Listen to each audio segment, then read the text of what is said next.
Hello my dear students. The last class we have discussed about the solubility of solids in the liquid, and also we have discussed about the solubility of the gas in liquid, and the solubility of the gas in the liquid can be in detail explained by taking a law which is known as what? Henry's law. Now according to the Henry's law, see the statement is given as the partial pressure of the gas in the vapor phase is directly proportional to the mole fraction of the gas in the solution.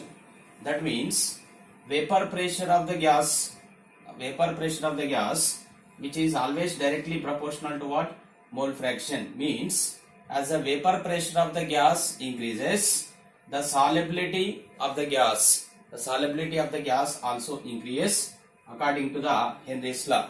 See, according to the statement, that is mathematically which is given as the partial pressure is directly proportional to the mole fraction. Therefore, P is the partial pressure of the gas which is directly proportional to the mole fraction X. Therefore, we are writing the equation P is directly proportional to the X, and it can be given as by taking a proportionality constant, that is P is equal to, we are writing what? KH into X. Here KH which is called as what? Henry's constant. KH is called as what? Henry's constant. Right. And what is the significance of the KH? KH is called as Henry's constant, and now we'll see what is the significance of the KH.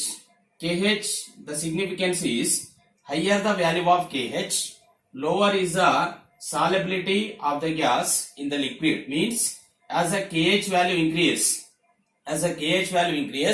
solubility decreases. It can also be said that as the KH value increases, solubility what happens? Decreases. Means lower the value of the KH, higher is the solubility. Higher is the what? Solubility. For example, here they given gases like hydrogen, next oxygen and nitrogen. For this solubility value some 0.78 and it is 0.04 and which is given as 0.08 for example, right? And which is having lower solubility, that is lower KH value. Oxygen is having lower KH value because it is 0.04.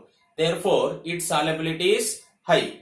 According to this, so which is very clearly given as which has a lower KH value, lower Henry's constant value, it is having higher solubility in the liquid. So this is the main, that is significance of the Henry's constant. And now we will see what are the applications of the Henry's law.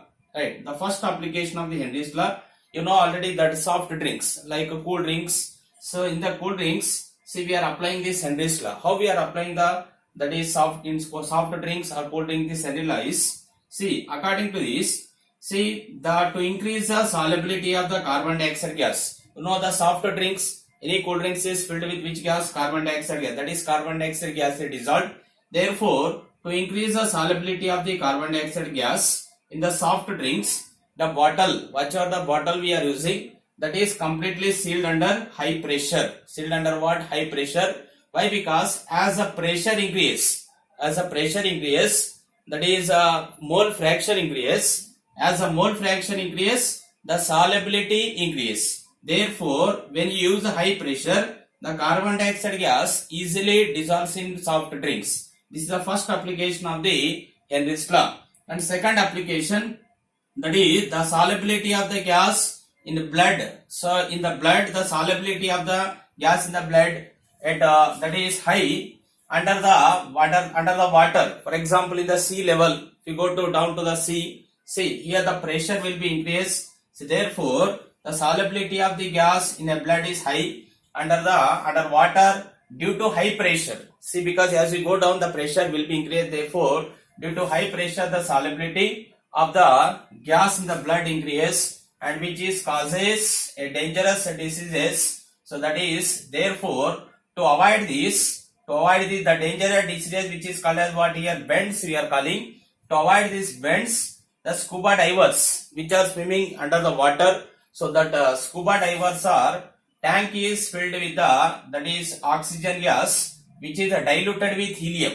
Diluted with what? Helium. Why? Because when you dilute with the helium, that is, pressure will not becomes more underwater. Therefore, see, without, if you do not dilute with the helium, the gas more dissolves in the, that is in the blood. It causes a condition which is called as what? Bends. To avoid this problem, whatever the, that is gas which is filled in the tank, which are used by the scuba divers and diluted with what? Helium gas. So this is one of the second application of the Henry's law. And next, third application, as we go to the higher altitudes like mountain region, right? So when you are climbing the mountains, say there the mountain climbers are carrying a oxygen cylinder. Why? Because at high altitudes, pressure what happens? Decreases. Therefore, the solubility of the oxygen in blood also what happen? Increase. And it causes, one of the condition is called as what? Anaxia. Therefore, to avoid this problem, and they are carrying what? Oxygen cylinders. So this is one more application. The first application is depends in the studies related to the soft drinks, and second application which is related to the scuba divers, and the third application which is related to what? Mountain climbers. So these are the three applications of the Henry's law. And next, so this is based on the solubility of the gas in the liquid. And next law we have, this is very very important, this is called as a Raoult's law, right? And now we will see about the Raoult's law. According to Raoult's law, it states that the partial vapor pressure of each component, partial vapor pressure of what? Each component in the solution is directly proportional to what? Mole fraction. Directly proportional to what? Mole fraction. That is partial vapor pressure. Partial vapor pressure each component means, and already we have discussed the solution, how many components are there? Two components are there, solute and solvent. Therefore, each component, solute and solvent, partial vapor pressures are directly proportional to its what? Mole fraction. Partial vapor pressures are directly proportional to what? Mole fraction. Therefore, for example, if you imagine two components like solute and solvent, component 1 is solute, component 2 you take as solvent. Now, partial vapor pressure of the solute is directly proportional to what? Mole fraction of the solute. That is, P1 is directly proportional to X1.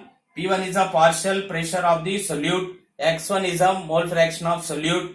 Therefore, it can be written as, by taking a constant, proportionality constant, P1 is equal to P01 into X1. Similarly, for component 2, P2 is directly proportional to what? X2. P2 is directly proportional to X2.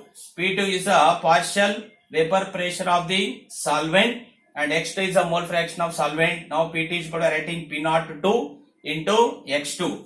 And now here P01 and P02 are the vapor pressure of pure components what? 1 and 2. Vapor pressure of pure components, that is component 1 solute, component 2 is what? Solvent. So once again you see the statement of the Raoult's law. What it gives tells that the partial vapor pressure of the each component in the solution or of the solution which is directly proportional to what?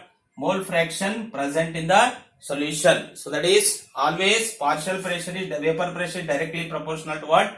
Mole fraction.